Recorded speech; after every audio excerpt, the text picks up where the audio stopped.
Magandang hapon sa inyong lahat. Ako ngayon ay gagawa ng baradong sink kasi nung nakaraan malamig kasi yung panahon kaya yung mga natatapong mantika o mga pinaugasan ng plato dito nagiging barado siya. Tignan nyo.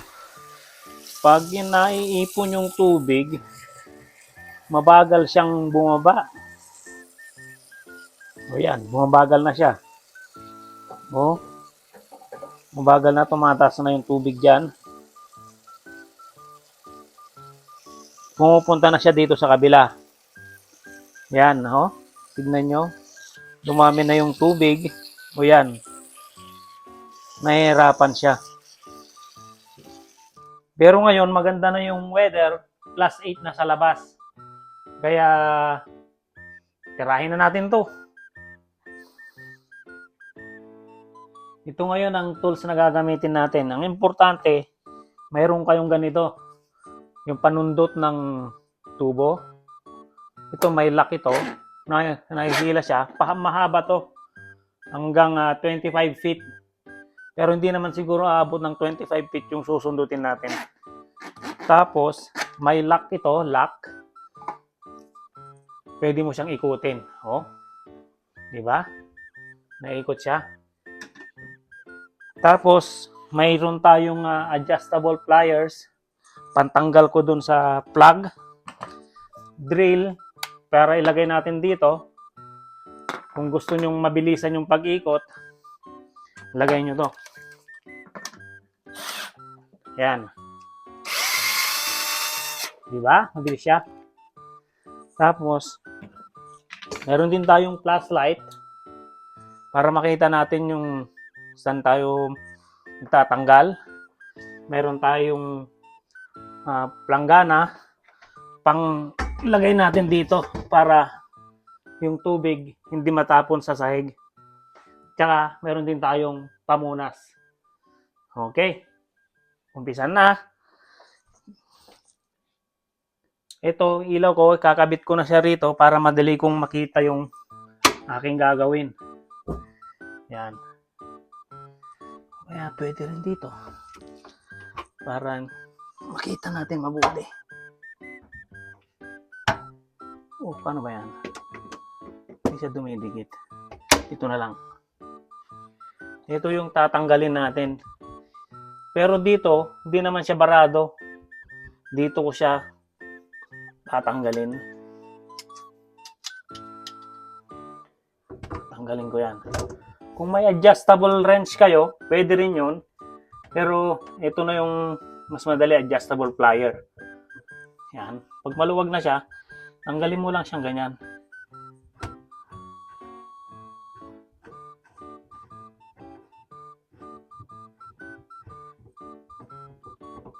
Yan.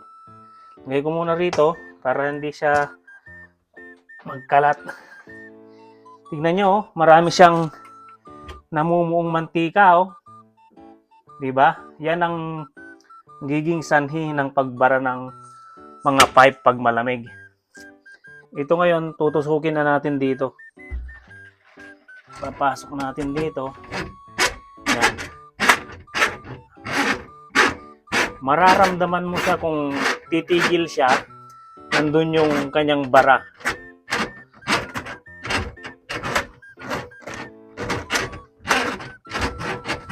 Yan. Tumigil siya, di ba? Anuin ko siya. Ilalak ko. Papaikutin ko. Di ba? Yan, ikot siya.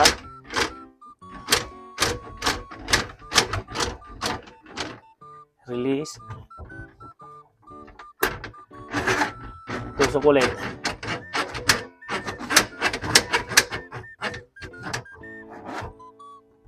Ulit-ulit lang yan.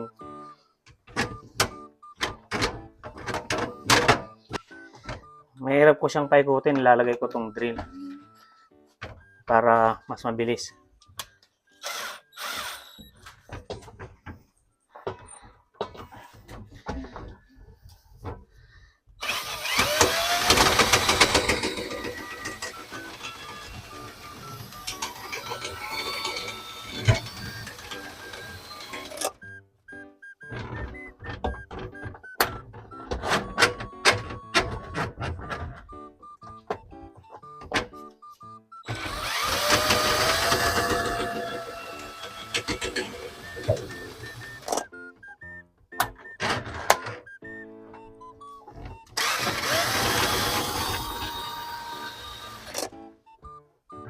Yan, dagdag lang ng dagdag nung ano para matanggal yung barado sa loob.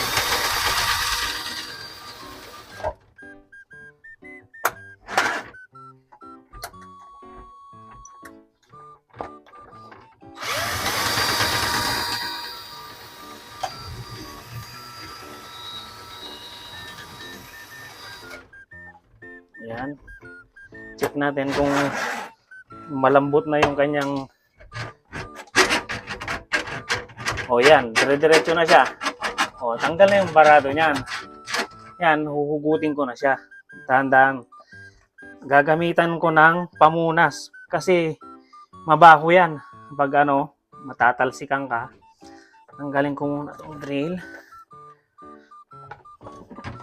Babalik ko ulit tong ano, sa loob niya. Ganyan, papasok mo din sa loob niyan. Gumagamitan mo siya ng pamunas.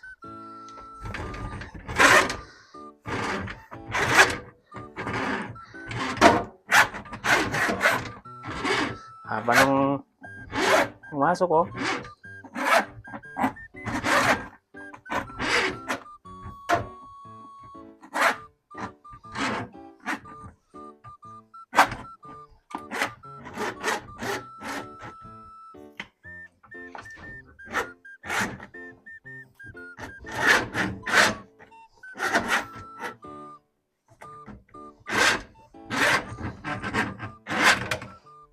yun. Yan na. Kunti na lang siya. Siguro mga 8 feet yung pumasok. Ayan o. Ang daming mantika sa loob. Ayan.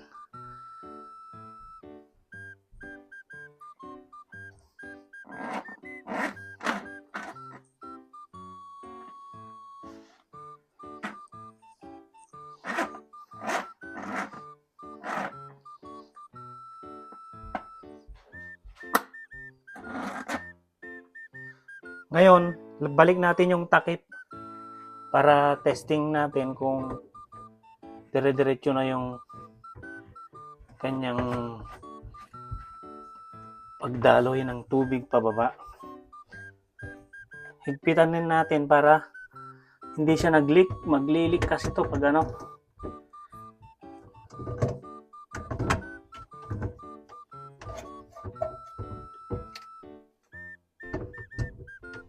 Okay, yan. Mahigpit na. Ngayon, dito tayo. Flow. Hugas ng kamay kasi may amoy yun. Kailangan ko ng tissue. Kamay ko. Yan o, maganda na yung tunog. Dire-diretso na yung tubig. Itong tubig natin ngayon, hot water para mahugasan niya yung mga mantika na nasundot natin. Yan o. Linulunok na niyang mabuti yung tubig. Tumutunog na pababa. Dati, walang tunog yan. Mahina.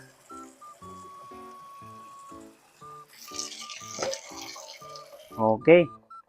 Success ang ginawa natin. At dito na po nagtatapos ang ating vlog. Please like, comment, and subscribe. Salamat!